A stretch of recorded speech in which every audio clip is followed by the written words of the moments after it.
মানুষ দুটো বললো দে সারে দে, ওটা জলপাই বহুত আছে। জলপাই আছে না? নাড়ি বাংলি তে আমি জলপাই নাড়ি দিই একটা। ওই দেখছেন গাছের একবার লাগালে চড়িয়া একটা লাঠি দেওয়া হয়েছে, ওই লাঠিটা দিয়ে লাহালে জলপাই করে বাড়িয়ে বাড়িয়ে ওই পাড়িয়ে আছে। পারতে খুব কষ্ট হইতেছে, তাও খাওয়ার জন্য পারতেছে কিছু।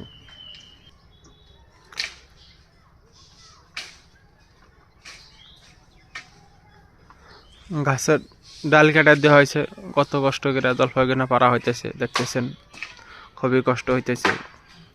জলপাই পাতা খাবার গেলে বহুত কষ্ট করা লাগে, গাছে চড়িয়ে দেওয়া হয়েছে।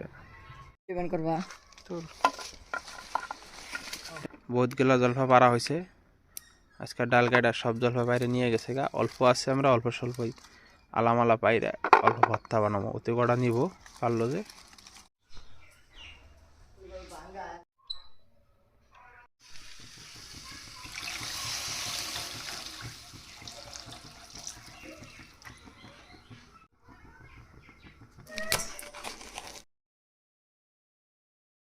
মরিচ আর লবণ মিক্স করার পরে অল্প অল্প করে জলপাই সিদ্ধ করে নিয়ে আমরা লাহালে ভর্তা বানিয়ে আছি।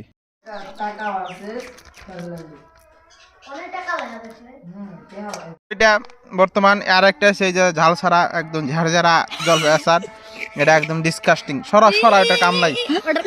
এটা দেখছেন কি স্বাদ,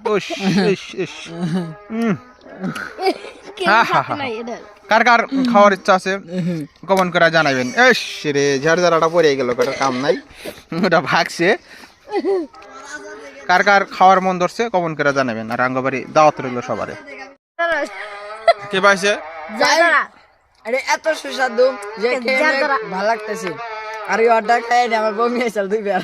দেখি তোরটা গাইস, তো এটা খুব ভালো হয়েছে। এটা খায় মানুষ দুটো বললো হসপিটালে নিয়ে গেছে। গাইস দুটো হসপিটালে আমারটা খায়া হসপিটালে যাওয়ার পর ঠিক হয়ে গেছে।